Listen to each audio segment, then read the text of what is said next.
Sports Extra is bringing you the hottest sports updates starting now in 3, 2, 1.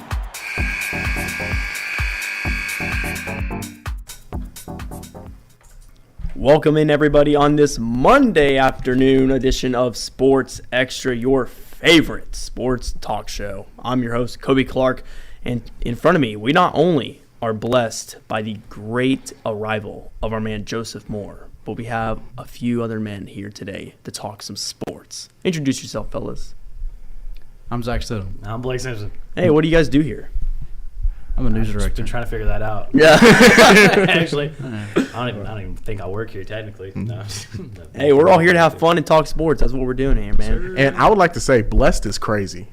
Saying you blessed by my presence is insane. But we Well, of course, Joe. You wouldn't I get love seeing you here every day. We're not going to hear Joe slander on my watch. That's for sure. Okay, fair. I'm with it. Who wouldn't, like, only Joe would slander himself. Like, there's not another person I know that would badmouth you. Only Joe would slander Joe, but Yeah, I don't know. bar. I slander myself on the daily. Man, True. it'd be like that. It'd be like that, though. Somebody's got to keep me in check, bro. Facts. Ah, man. We have a great show for you guys today. We're going to be talking about women's basketball here at the Indiana State, and then we're going to talk and focus on the men's as the tournament is coming up for them. They just got announced the CBI for 2023, so we'll talk about all the details on that. Indiana State baseball has finally been turning things around as of late. Have to go in there a little bit, talk details, and then we'll transition into some professional sports, ending it out with how the Colts, what they're going to do with that 4th overall pick, and what the Pacers are looking like with Tyrese Halliburton being shelved for a little bit right now. So before we get into anything sports, tell me, boys, how have you been? How was your spring break? Tell me about Moline. Joe, you went back to Indy. What are we doing? Oh, man. It's just like, it's nice going home, getting a home-cooked meal, seeing the grandma, seeing the family, seeing, a couple of relatives that I ain't seen in a minute. And, it was really, really, I wouldn't say relaxed, but it was definitely fulfilling and, kind of refreshing. Nice change of environment and stuff once we get into the nitty-gritty of sports media here at WZIS going forward. But, yeah, for sure. Blake? I mean, I think I speak for me and Zach when I say Moline was wild.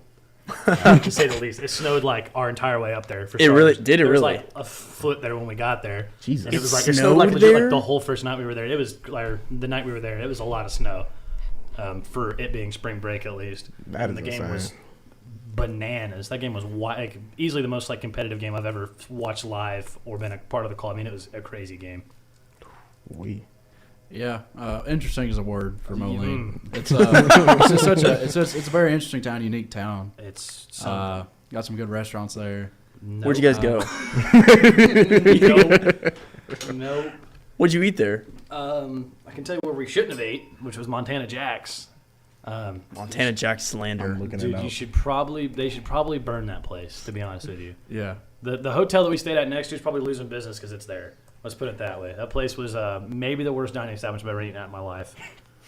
You guys look good on your Be Real. I mean, I'll tell you what, it was really good at looking good. That's for sure. Yeah. Smelled good. Smelt good. Yeah. Did you look at reviews, or did you just like, hey, there's a place? I mean, it was right next to that. It was a stone's throw away from the hotel. We didn't even. We parked at the hotel, walked there. It was so bad. We were midway through our meal, and we heard a guy at the bar say, "Yeah, I came here to get some good food." And the bartender said, "Then why'd you come here?" Well, So I'm getting up and walking out. yeah, That's crazy. that's about all I'll say about Montana Jack's. Okay. Yeah, wasn't the best dining, and it was $32. So throw that on the. Bro, Joe, when Joe and I, compared to Moline working at St. Louis, we were like eating at a Michelin star restaurant compared to that. That was a My 5-star goodness. restaurant. Exactly. It was so cheap for great sushi. It was so good. We went to this place called Sushi AI. They had everything you wanted and more for a reasonably good price. Absolutely fire. Worth every single penny. Loved it. You know, I didn't love the outcome of the first round matchup for the Indiana State women's basketball team. They were one and done on their trip up to Moline, Illinois for the 2023 Hoops in the Heartland tournament. You know, ISU coming in as the number 10 seed, only 11 wins on this season.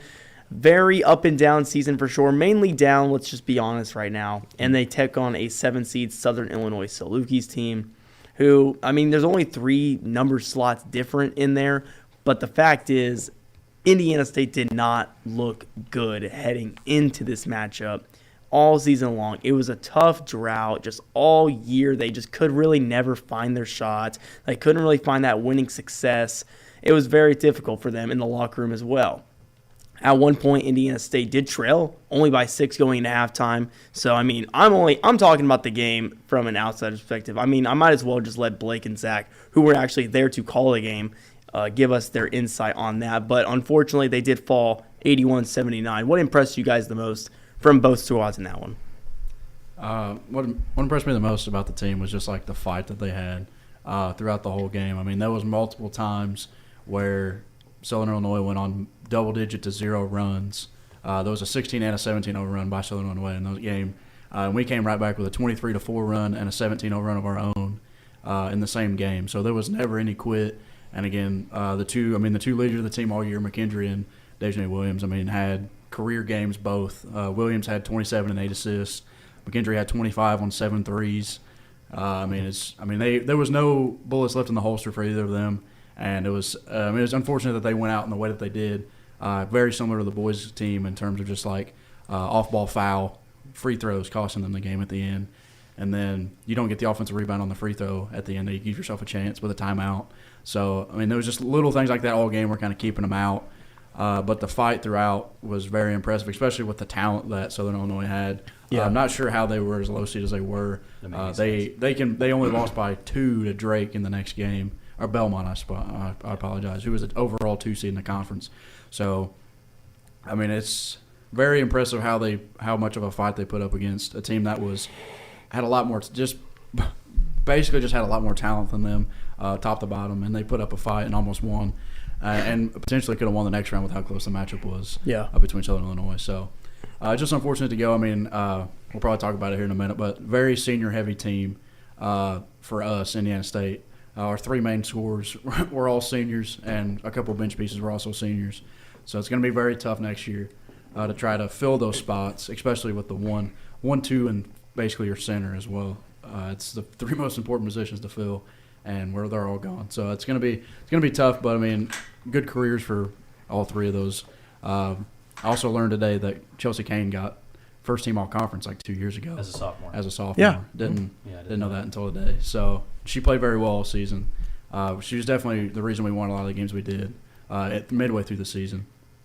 But it's just a roller coaster. Is the best way to describe it. It is. Really. That game was just such a roller coaster. Thankful to be able to call it. It was a while. It'll be hard pressed to find a better girls basketball game than that, probably ever for me. So. Just a very good experience in that regard. Cool. It was, he mentioned a little bit. It was strangely reminiscent of the guys' game against Bradley when they lost, because Dejanay Williams pulled up and nailed a 3 from the top of the key, just like Corvassier McCauley did, to go up 1. Okay. And I'm not even I think we were up 1 then, like I said, just like the guys' game.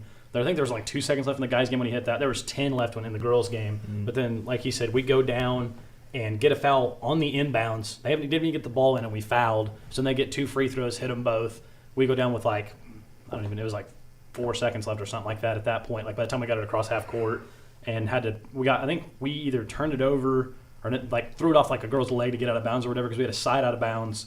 Dejanay pulled up, got blocked by the leading shot blocker in the conference in Promise Taylor, who had 8 that game.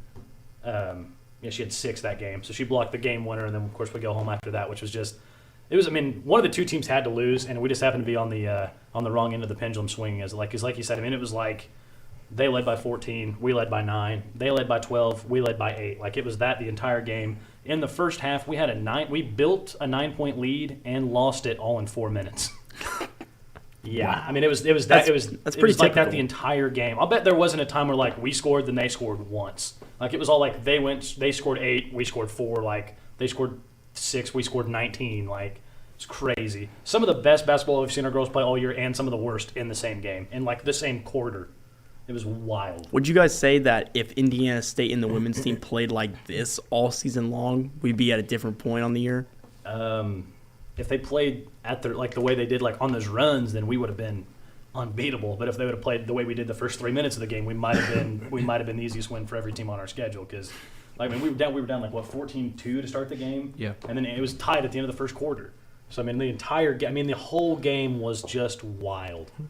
Understandable. Yeah, I mean, I'm hearing just a bunch of ups and downs, kind of like how the season has been for Indiana State, like this entire season. You know what I mean? Like, they were the 7 and we were the 10. We had the same record. Like, That's it just shows crazy. how. I mean, like overall, not conference record, but it just goes to show like how tough our conference was. Oh yeah, for sure. I mean, like, it just feels like there's never been like a bunch of like continuity with the squad, as in like, you know, game to game to game, you're not getting the same performance from, you know, a lot of the people. There's, you know, very, very few, consistent plays. You know, like one girl will have like a fantastic game one game, and then, another girl would, have a, amazing game right next to it.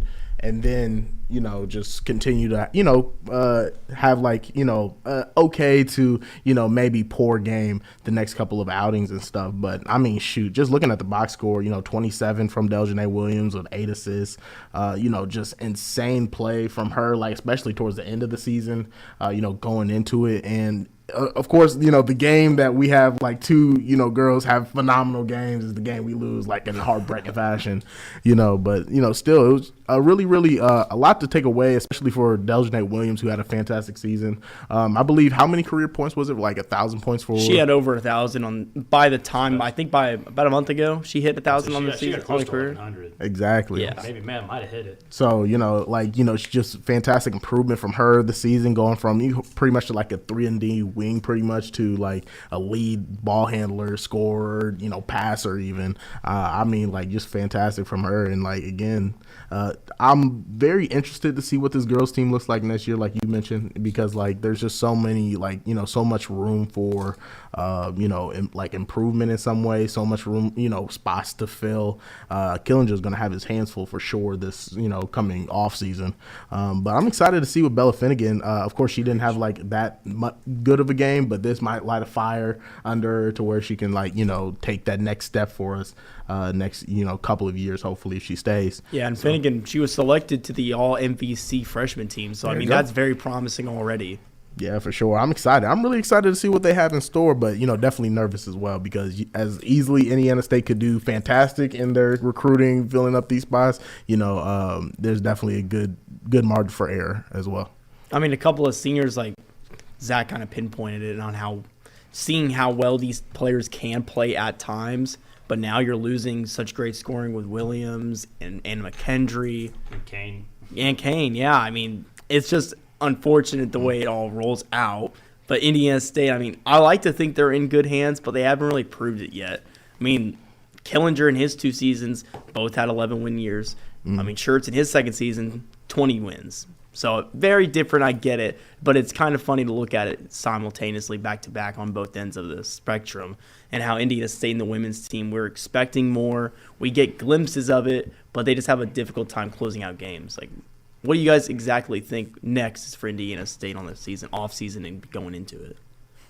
Just going to be tough. That's pretty much all it is to it. I mean, you're losing your 3 leading scorers for the year just by graduation. It's not like transfers or anything. It's just that's how it is.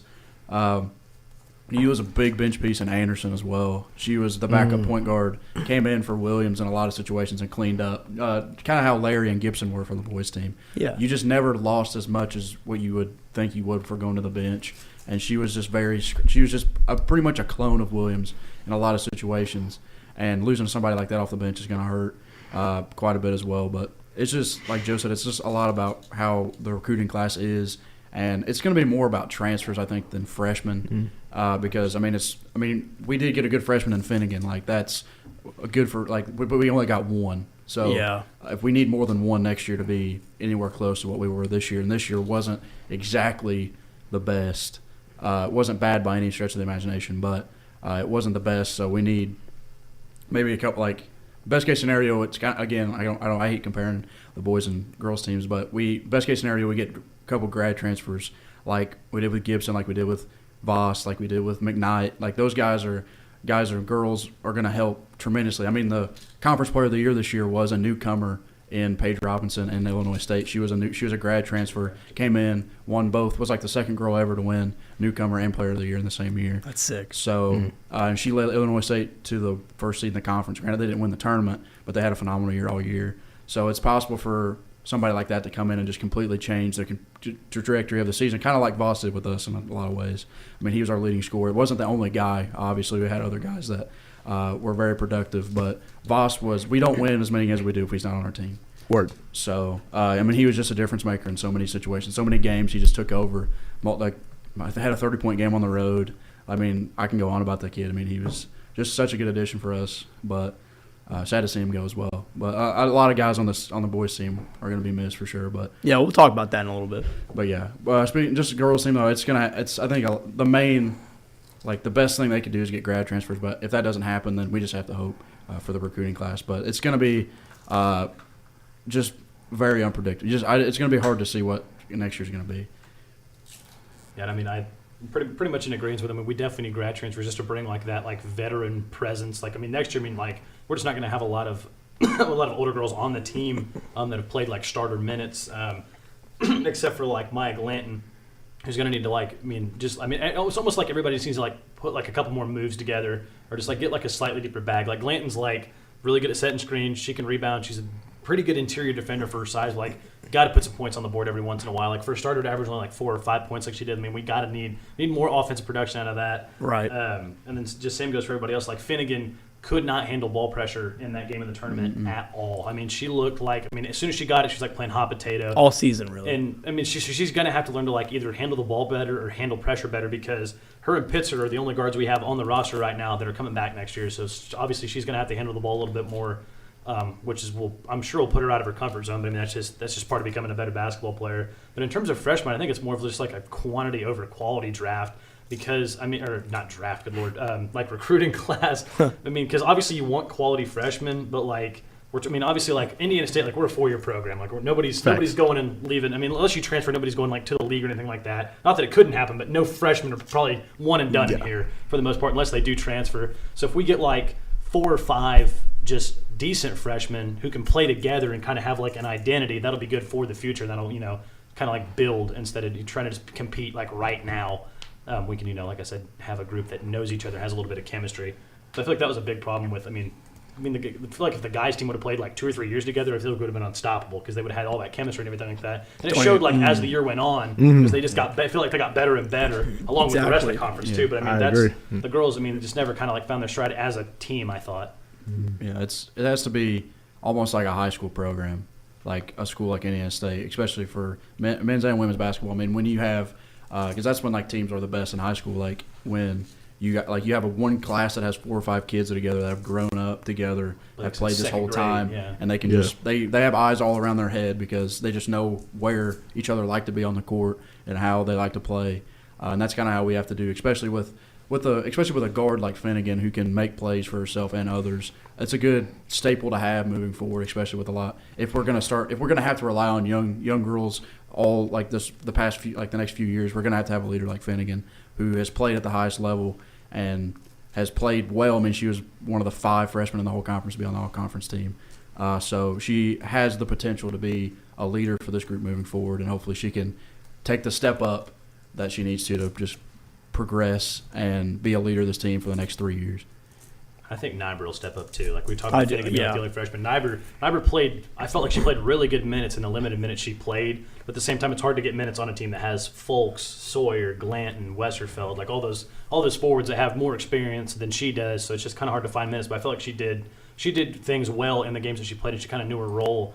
We brought her in a lot to like defend taller forwards, and she always seemed to do that at a high level. And she got rebounds when she was expected to get rebounds. So I definitely feel like she could be a nice addition over the years because, it feels like every time I see Finnegan on campus somewhere, Nyber's with her and vice versa. So, that's good. Definitely building a little bit of chemistry. It also helps. You kind of mentioned like how players don't just leave.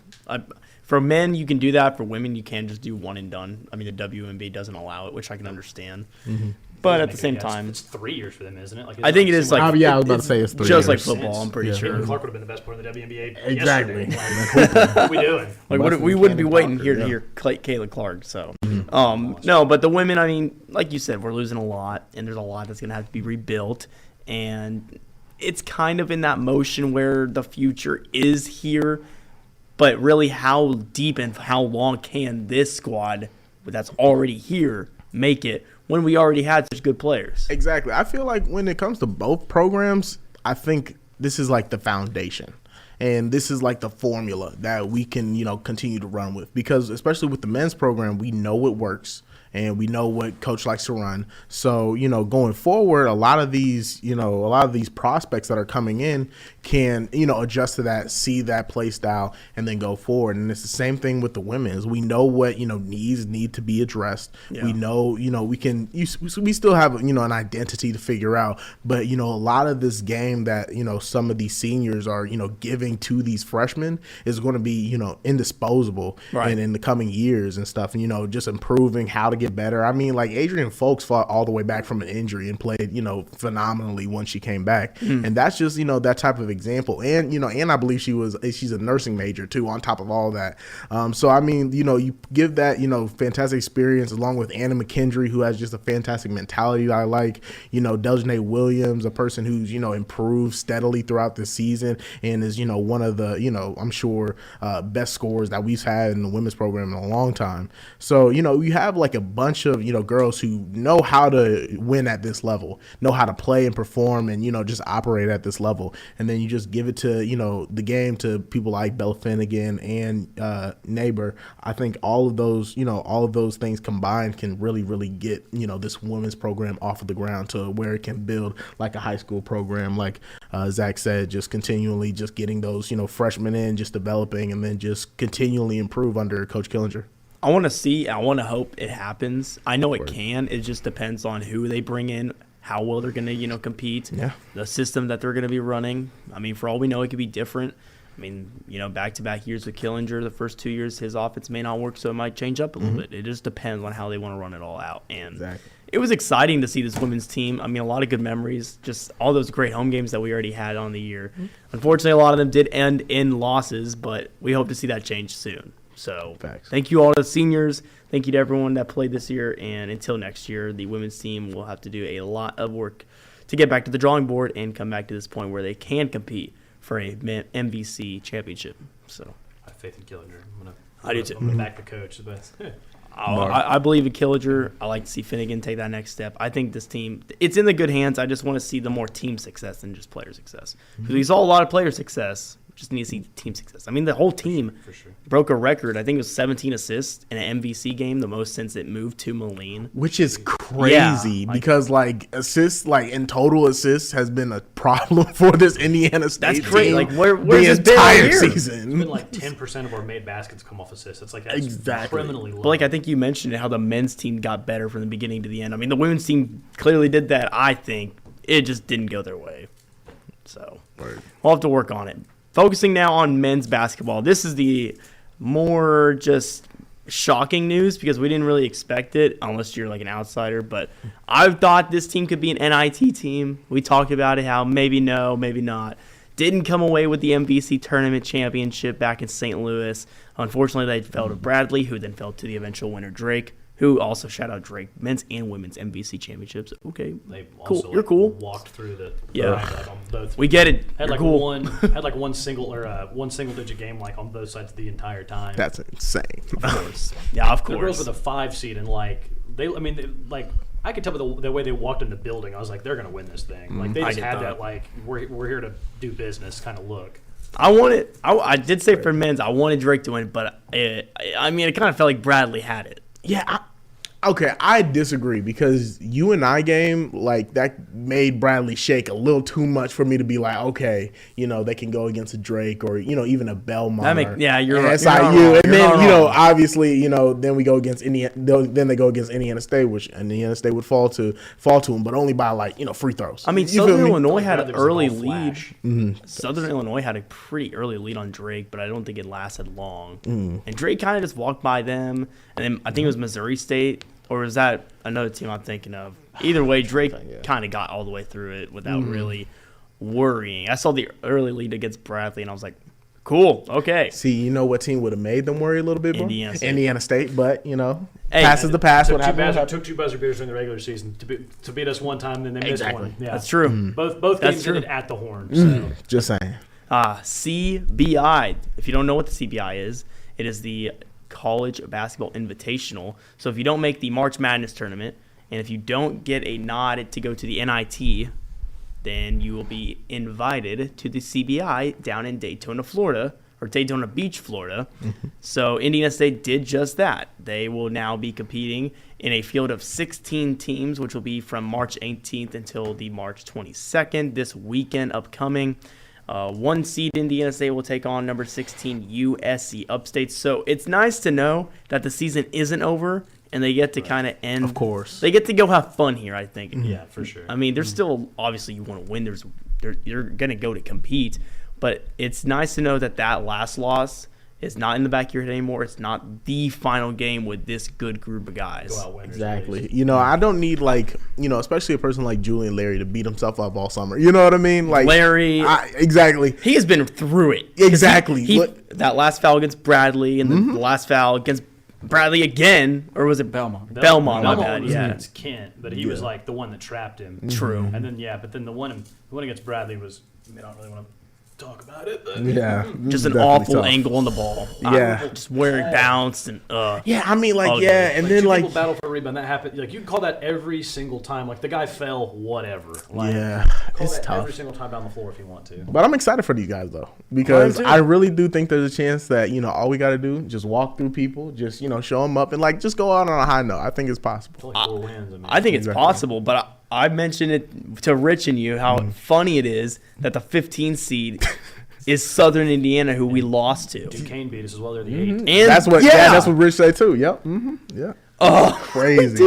Let's get our get back, though. We're the number 1 seed, and we're like 0-3 against the rest of the field. Like, hey, Cam Henry's been talking about revenge. He's got more revenge on his mind. Yes, He sir, wants to yes, win sir. it every game. Exactly, bro. gonna have to. I'm so happy for him because, Cameron, there's a lot of dudes on this roster that are just they've been through it. They they weren't the most, coveted prospects out of high school and, and everything. And then they just kind of came up, all together just on this fantastic year and then just,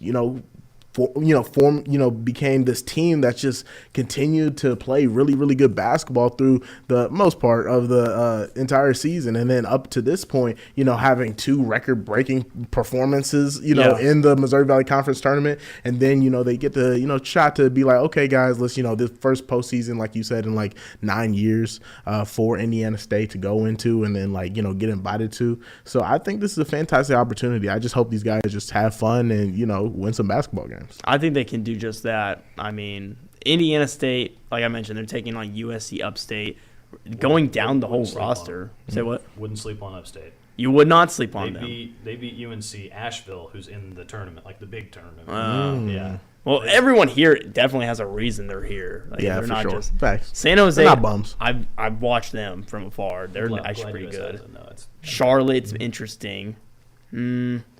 I heard good things about Milwaukee. Rice, obviously. I always don't know how to pronounce this. Duquesne. Why do I see the Q and I want to make it. I thought it was Dunks the first time I saw it. So yeah. I There's a mean, little I know.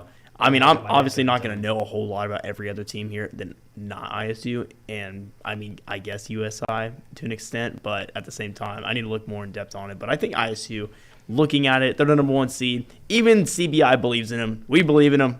I'm running right. I think USI had a top 5 rebounder in the nation. I'm not even gonna lie. They did. I think Polakovic. Yeah, I don't know if he was actually in the top 5, but I know he was 3rd for a long time, and he big bodied us a lot. If they get I was through at that game, Yeah. If they get through number 2, San Jose State, that'd be interesting because there's no. had to be oh the chip. man, That's where we'd see him. we'd have to see them in the championship where we could see Duquesne in the conference, the Final Four, I guess you could say, of the CBI.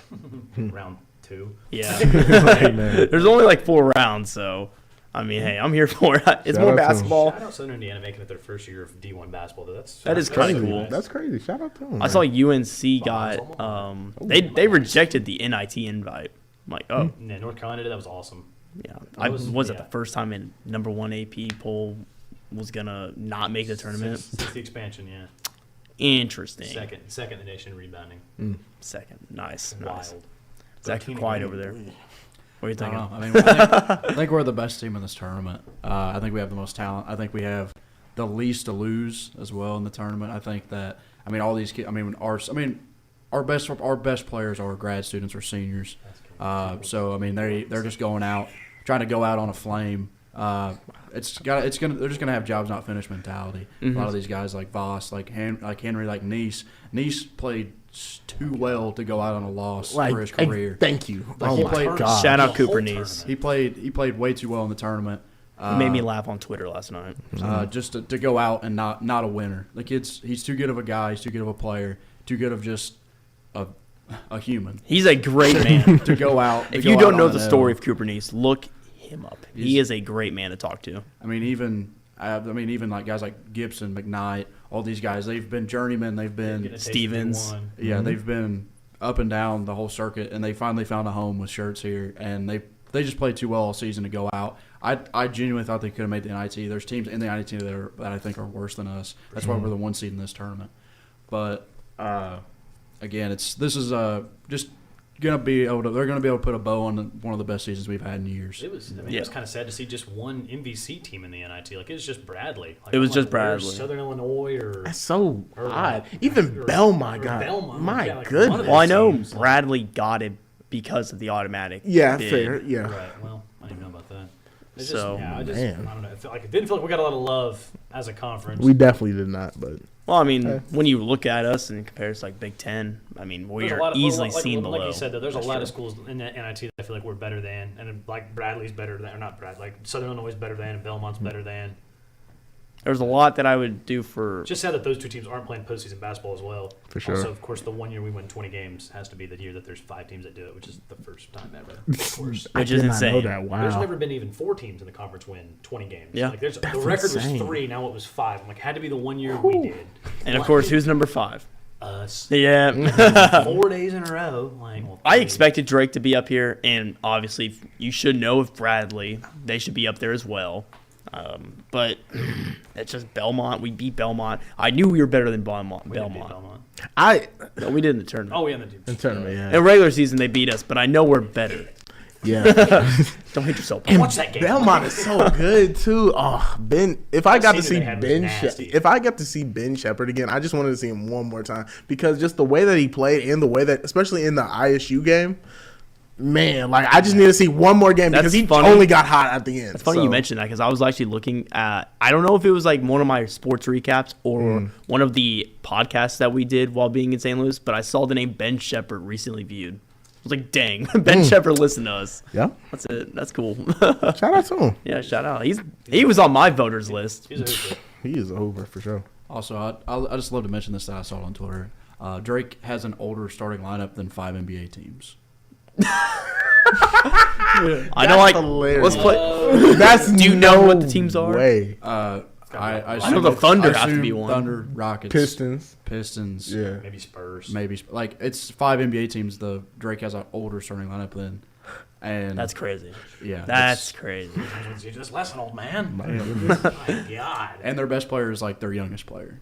So in the conference MVP in Tucker DeVries, he's like the only guy that's not like 23 years old in their starting lineup. Tucker is special. That's wild. I remember the game you and I called when they were here. Zach, Roman Penn had like 32 on us. He had 30 and 10, 30 points and assists. So good. He also like leads like he's like third. He's like third in the nation in turnover to assist ratio. They're a fun team. He was good. They're such a fun team. Such a fun team. Shout out. I mean, their center reminded me so much of Kofi Cockburn. It hurt. Like just the way he played. Like that is such. Just a that is such a random. Like I did not expect to hear Kofi Cockburn. He was another like D1. It's like, accurate. center that just like. He's like, I'm going to put my shoulder into you, and you're either going to like take move. it, I'm not going to score, I'm going to throw the ball down, we're going to have a 45-minute delay for a new backboard. I ain't mad at you. Like, not a great scorer, like, good defender. If you set a screen on him, like, if he set a screen on you, you got whiplash and died. Literally died, yes. It's crazy. Just a monster. For any of you who want to be able to catch ISU, unfortunately, Rich wouldn't send me and Joe to Daytona Beach. Preposterous. It's just insane. I can't believe it. Mutiny. Hashtag send WZIS to Daytona Beach 2023. Just kidding. I just want to go back to Moline, man. Like, every day I wake up and I wish I was there. Did you guys bring your game systems? Duh. I saw that on too. Okay, to be fair, Joe was over here like, man, I need my PS5. Exactly. I was craving it. I downloaded an an update like for like Madden at the hotel. 80 millibytes per second. I was about to say, you're going to be there for... Wi-Fi is... You're going to be there for a month just to get the update. Like, Like, my goodness. No, it downloaded like 20 minutes. I was like, we are good. Oh, it downloaded in 20 minutes? 80 millibytes per second. Oh, like at the Oasis, wow. it's like 24. Like, That's insane. That is insane. Yeah, that's why I looked at him. I was like, we could be here a while. Like, my okay now. goodness. Whenever I go to hotels, the Wi-Fi is terrible for gaming. It's like we literally thought that they probably just got theirs off the McDonald's next door. Like, okay, shout out McDonald's Wi-Fi. Hey yo. Watch out. No, but if you guys want to watch and be able to catch Indiana State take on USC Upstate at 11 a.m. Eastern, they're on Flow Hoops and the Flow Sports app. So after the first 12 games of the tournament, the semifinals, and the championship game will be on ESPN2 March 21st and March 22nd. When I looked to try to watch our date, whatever tournament we played in early in the year in Florida, and it was Flow Hoops, they only Gulf Coast Showcase. Yeah, Gulf Coast Showcase. They only do a yearly subscription, and it's like $280. Goodbye. So whatever the other one you said was, probably want to watch it on that. Yeah. Flow Sports app. Remember that. Oh, good. Okay, cool. That's the name. Good. So it's just, okay. Well, Stream East also works if you want to. Whoa, we never heard of that. I've never heard of that. it's- Don't know what you're talking giving about. out secrets. Come on. That's a that's a paid platform that they are Yes. licensed. Yes. It's very. I heard it's very legal. Yeah. Very secure. 100%, yeah. My goodness. Congratulations and good luck, Sycamores. They're also called ESPN, but a lot of people don't know that. We have spent 40 minutes just talking about basketball. We haven't got to baseball We yet. normally do that though. I peep that. We normally do spend such like a great 30 job. to 40 minutes. Yep. Hey, we bring all of you guys coverage. ISU, baby. Now Exactly. ISU baseball. Blake and Zach, what are we doing? We're 2-8, and now 5-game winning streak. Seth Gurley, shout out. He's like one of my best friends. Not really. I mean, he's just a good guy. It's just tattooed on my big toe. Like, oh yeah. I have a lot of selfies with him. We'll say that. SG-15. Sat next to him and calm. Great, funny guy. No, but we were 2-8. All of a sudden now we're 7-8. We were not pretty at the beginning of the year, but like you guys mentioned, just turnaround, win streak, and here we are. We have Michigan State on Friday through Sunday, Illinois tomorrow. First home game is this Friday, so you can listen to that as I'll be on the call and maybe someone else. I don't know how this is all. Sports directing is hard. So yeah, it'd be a lot of fun. But yeah, I mean, what are your guys' thoughts on how well the season has gone recently and, I mean, kind of up and down year for the beginning? I know just like from what I've seen, like at the beginning of the year, the pitching, like just, I don't know if, I mean, of course, like not all runs or earned runs. Like a lot of the time, like fielders make errors, stuff like that. But beginning of the year, like we gave up a lot of runs in a lot of games. Like our first, I'm just gonna read them off. We gave up 6 against Iowa. They did hit a walk-off grand slam and like extras. So it was 2-2 for a long time. Only gave up 1 to Quinnipiac, but then we gave up 7 to Florida Gulf Coast, 9 to Miami, 9, 15, and 8 to Northeastern when they swept us. So that was our first 7 games right there, and our average run was like 8. Like we cannot give up 8 runs a game and expect to be competitive. I mean, especially against Northeastern. Like I'd never even heard of that school until we played them. And I mean, not that they're. I mean, not that That's the same for It's me. the way it is with a lot of baseball schools, though. Like I mean, I feel like just a lot of people just don't really know that a lot of schools are really good at baseball. Like who would expected SEMO to give us a big run last year? Yeah. Like just a lot of schools that are good at baseball that you just really don't know about. I don't know if we just took them for granted or what, but them scoring 9, 15, and 8 is wild. That's not Because good. we scored 5, 10, and 7. Like that should be enough to get you 3 wins in 3 baseball games, but it wasn't on those games. So I don't know if, like I said, just what was going on there. But we've been a lot better here recently. Even ended up, I guess, they kind of flipped roles against Kentucky because we only gave up 4, 5, and 7 and lost all of them. So just seems like we can't really find a groove right now with the pitching and the scoring. But then, of course, like you said, we get a 5-game winning streak, but against a little less competitive teams than the ones we played previously.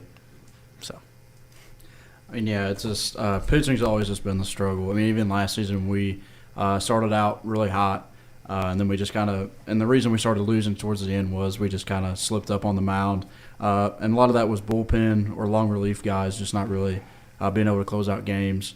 But the hitting's always kind of been there. But, again, if you give up 8, 9, 10, it doesn't matter because it's just not – you can't consistently do that back. But now the hitting's kind of never really left. I mean, we're still – the last – in our 5-game winning streak, we scored 8, 7, 5, 7, and 5, which is going to get you wins in a lot of situations. It's just interesting to see how it's just going to be a developing role for everybody except Jacek, pretty much. No, that's really the only starter we have that's coming back that is I'm not going to like that had experience coming into this. And granted, he's one of the top 100 pitchers in the nation. Yeah, but shout out to him. What you say? Or 86th. 86, yeah. Yeah, because Diaz was 26th ranked. Yeah, Shortstop. and we have hitters that proven themselves last year, like Urdaneta, Diaz, all those guys. Even guys like Gurley came in at the end that played well. Keegan Watson played well at the end. Grant McGill was a preseason all-conference selection. So we have guys that can hit, and our defense is always going to be good. We have a good group. We have just a lot of experience, especially in the field. Just tripped out of the gate, I think. Yeah, I think that moving forward it's going to be a lot smoother sailing, but it's just our schedule is just tough. Yeah, do you think the fact that the first game was February 17th and our first home game is March 17th has anything to do with it? I don't think so. I feel like that's you don't think so? I feel like that's the way it is every single season. Like, I mean, even like softball. Like, softball's already played like 19 games and like don't know if they've played a home game yet. Like, I mean, they've had like 6 get canceled as well. So I mean, just a lot of it's kind of the way it is for like every college team. Like, I doubt like any of these teams that we've played have played more than 1 or 2 home games as well. Just a lot of South Carolina, Florida, Georgia tournaments for the beginning of the year for all these college teams. Yeah. So, I don't know. Like I said, I think we just kind of stumbled out of the gate. Like, just weren't really ready to play up until about 5 games ago. I don't know. I can definitely understand where you're coming from. I just think traveling can definitely take a toll on your body. Either way you look at it, in an athletic sense or not. So I think Indiana State and their baseball team, I like what they're doing. I like the good group of guys. They're getting recognition here and there.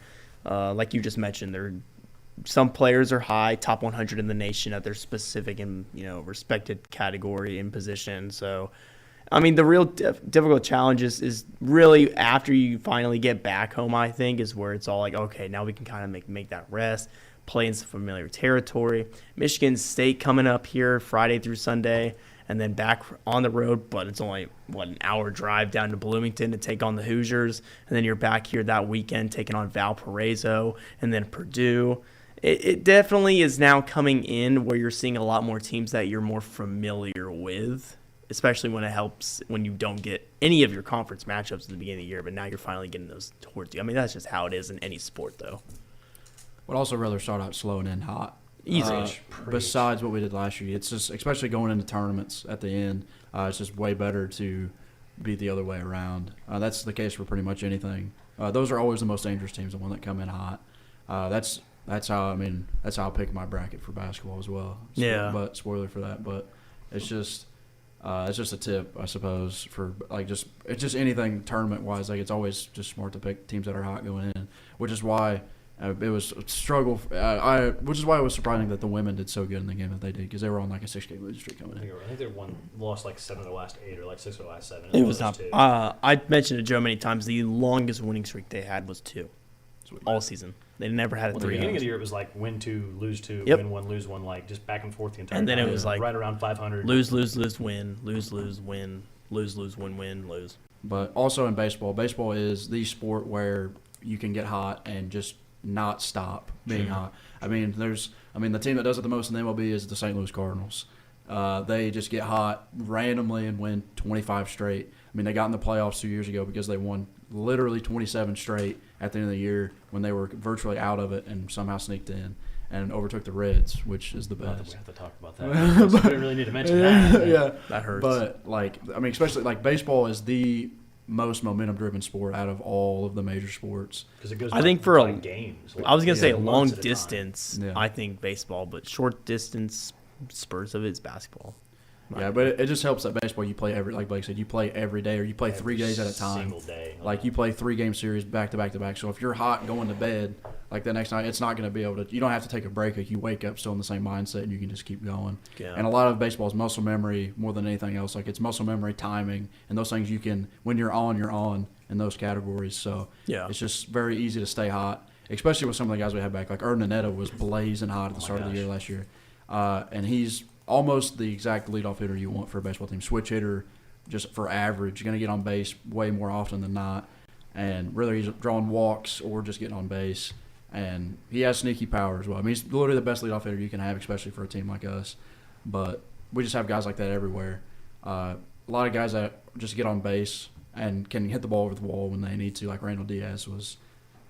He had some balls last year that may have not came out of orbit yet. Towering shots. So, but yeah, I'm not worried. Especially, I mean, now we're on a roll now. I'd much rather start slow. At least I'd much rather start slow and find our feet early. Yeah. Than think we find our feet early and stumble at the end. Still plenty of baseball to be played. Way more than plenty. Like there's a ton of baseball. Too much. Not enough. But yeah, that's more. All I got on that. So yeah, Joe, what do you think? Baseball. Yeah. Baseball is the sport that we play. Yeah. Baseball. Yeah. I saw a stat the other day on our Instagram that said that Seth Grugler's reached base like the last 19 games too. Mm-hmm. So I mean that's wild as well. But yeah. Just like you said, I mean we just have a lot of guys that just get on base. It just happens. I mean, they get on base and they just create contact. I mean, this whole team is, if they can get it all rolling like we just mentioned, something special is coming, I hope. I mean, I was high on this team at the beginning of last year, or the end of last year, when they kind of went through that spill, but now they're kind of cleaning it up again. So we'll see how it all works out in our favor. Well, guys, we got 10 more minutes, and now we're finally getting into some professional sports. Just the last couple of things. I mean, right now, obviously, NFL offseason, there's not a whole lot to be discussed. And then midway through the Pacers season, who's currently 11 in the Eastern Conference. I mean, we'll start with the Colts because the huge trade that just transpired does play in effect with it. Chicago and Carolina, as Carolina made a very dumb decision and trading up so much capital and DJ Moore for that number 1 overall pick. I was like hearing rumors, like I mean, for like every team that like, oh, they might trade for the number 1, they might trade for the number 1. I'm so glad we didn't do that. You should not have it. Yeah, you did exactly. The smart thing. Because you would just be outbidding so many people at that point to where it's just like you're going to overpay 100%. I saw one of my friends from back home. He's like, yeah, I think we should probably trade. I mean, he's injury riddled, but we should probably trade Darius Leonard. I'm like, what? Are you what? All right, yo. For the first overall pick. They should probably get rid of Tyrese Halliburton too. I mean, that shoulder's exactly. Let's go. It's kind of scary. He's getting he's too good for us. I mean, what are we doing? We're not that good. Shit Mather not too all right. If he gets to like where like Luck was, we can talk about it. Maybe.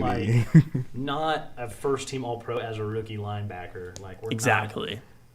It was disgusting. What are we talking about? I mean, trade Darius. That's the dumbest thing I've ever heard. Unless we're getting like 18 first, Aaron exactly. Donald, Von Miller, Patrick Mahomes. Yeah. Like now, I talked many times about this with Joe on Sports Extra before in previous past. I think the guy to go with is C.J. Stroud. What do you guys think? I agree. Okay. I think he's the best. I think he has the highest floor of the group for sure. He's the most pro-ready guy right now, and I think that's what we need the most. Will he be available? That's what I was going to say. Do you think he'll fall now? I don't think so. That's the scary thing is what is stopping somebody from trading with Arizona at 3 so they can just sweep the 1, 2, 3 guys from us, and we're going to end up with Will Levis or Richardson, which I'm not – I don't care. I think any of the 4 guys are better than what we have. Exactly. I just don't think we need to. I don't think we have to move, because best case scenario we get Stroud because he falls because Arizona doesn't move, or I think that at 2, I think that Houston's going to take a flyer on Richardson. I firmly believe that. Just how good his combine was. You think Houston will? At 2. I kind of see it in Carolina. I could low-key see that. I think Carolina needs best player. I think Carolina goes young because that's just the consensus one. I don't agree with it, but I just think he shouldn't. That's just what is going to happen, I feel like. And then I think Houston, I just don't. I mean, they draft weird. They drafted Derek Stingley over Sauce Gardner. But Stingley kind of. I'm not gonna act like he's better than Sauce Gardner. I'm not going to. Stingley's a really good corner. Stingley's probably a top 10 corner, but Sauce Gardner's number 1. Might have been the best corner in college football. Like longest pass he gave up in college football was 13 yards. That's an insane. For his career. Never gave up a touchdown. I don't know. Never gave up a touchdown. Like what do we? The reason how is he not number 1 overall? Like without a doubt. But again, we saw this a few years ago with Trey Lance. Trey Lance did just like Richardson. Only played the exact same number of college games. He played 13 college games. Had a combine. Trey Lance had an insane combine. They said they're literally the same thing about Richardson. They said better arm, faster, jump higher than Lamar. That's what they said about Trey Lance. They said what they said about Richardson. Like they compare anybody that can move their feet fast. They compare to Lamar Jackson. Exactly. So like stupid. It's so 2 dumb. miles an hour. And like they're comparing like as soon as if somebody runs a faster than like a 4.8 quarterback, the fact that they compare them to an MVP. like immediately is baffling to me. I don't want to get into Lamar Jackson. I'll go on Pay about it. Lamar. I want to go on about it, but it's just wild that I think Richardson has the highest ceiling for sure out of all the three guys, just because of intangibles and just physical ability. But I think that with the two, I think that he has so much hype going in. I mean, it's the same reason Travon Walker got drafted first last year, because he had possibly the best combine in the history of any defensive player ever. That's why he moved up. He was not even in the top 10 on draft boards, moved up to the first pick overall in the draft because of the combine. I'm also a believer that combine shouldn't factor as much as it does. I was just about to say, yeah. I think that it matters. I think it matters for people that aren't in a light that where like nobody can see them. I think it matters for like mid majors and like lower level D1, like lower level like SEC schools and stuff like that don't get as much light. But if you play for Georgia or Florida, you don't need or Alabama, Ohio State. Why are you even getting an invite? Like C.J. Stroud is the smartest player in the combine. He didn't run the 40 because he's like, why tarnish anything that I have right now? Especially because I think he went right after Richardson. He's like, I'm not running faster than that. Like, let me just not run and just like. And he had also had one of the best throwing displays out of the quarterbacks there. So he's easily the smartest guy in the draft. Like in terms of that, like he's very aware of where he's at. Unlike Stroud. Yeah, and that's kind of. I just think that Stroud's the best option. I think he's probably the best option out of all four of them. You don't think Bennett? Who? Simpson. Bennett. I saw a meme that was like, could you imagine the Panthers take Stidham Bennett first? Like, I might have. Oh man, they would be like taken out of the league. Like, bro, just downgraded. XFL. The commissioner just be like, yeah, just get out. You're kidding. No, you're not taking. No, I don't allow. I veto. The Colts just need a quarterback. Yeah. Any of the four guys. This is probably the. I don't know. The quarterback class last year was bad. I mean, Pickett's fine, but like he was the only one. Like this is one of the better like multiple quarterback drafts in a while. I don't know what. Like there's such a high chance that they go 1, 2, 3, 4 if somebody trades up for Arizona. So and that's just how much talent is there. But we were saying like the last guy on the list is Will Levis, who has one of the best recorded arms in the past decade in terms of velocity, strength. Just like he has one of the best arms. He has people compare him to Josh Allen in that sense. He has a very like equal arm to Josh Allen. Is he the same football player as Josh Allen? Absolutely not. But he can throw it as hard, and he has the awareness. He's shown flashes at Kentucky to where he hit guys in the hands, but Kentucky had really bad receivers. So he's definitely an NFL ready guy. But if you're saying that's the worst quarterback, he would have went ahead of Pickett last year. 100%. Yeah, is what I'm saying. Like, he would have been a top 10 pick last year because of teams that needed quarterbacks. But I would be more than happy to get any of the four guys because Joe always calls me out for being overly optimistic about things. But I am still a believer that the roster that the Colts have is simply a quarterback away from being good. 100%. Especially in the division where I think Jacksonville is solid. I think they're going to be good next year because they have Ridley. They'll win the division. They still have Lawrence.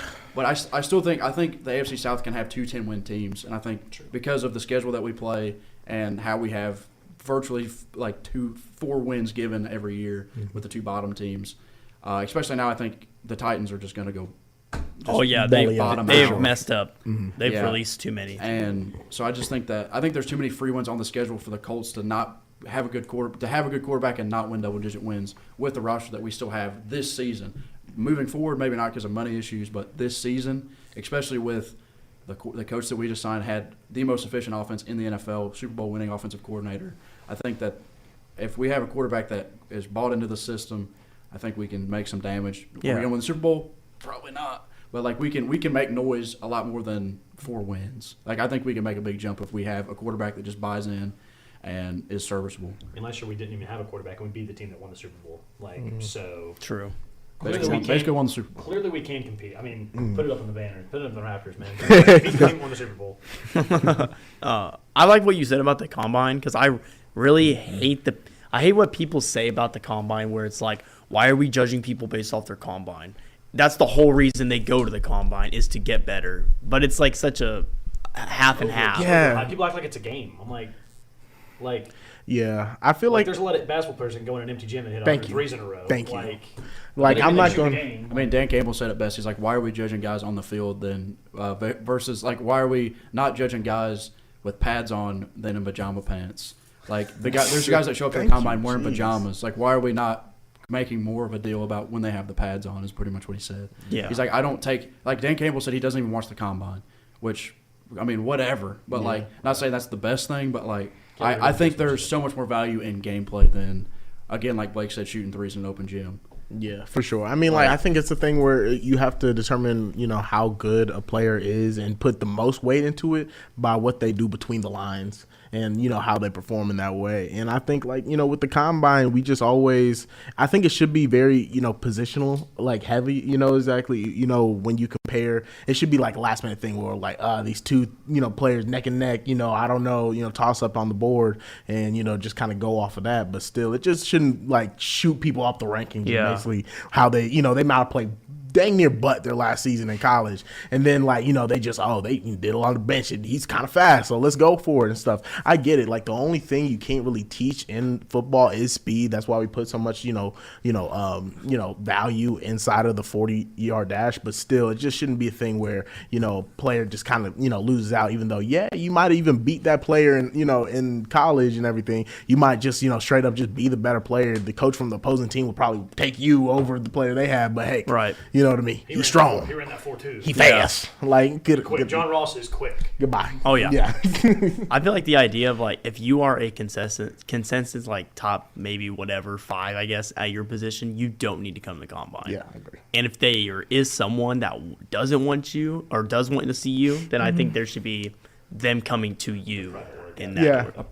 It's something called a pro day. Exactly. Happens all the time. Fair. Like, why are we putting so much out? Like, that's why Zach Wilson got drafted second, because he had a stupid good pro day when everybody was at his BYU pro day. I mean, that's the same reason that Malik Willis got drafted, because he had such a good pro day.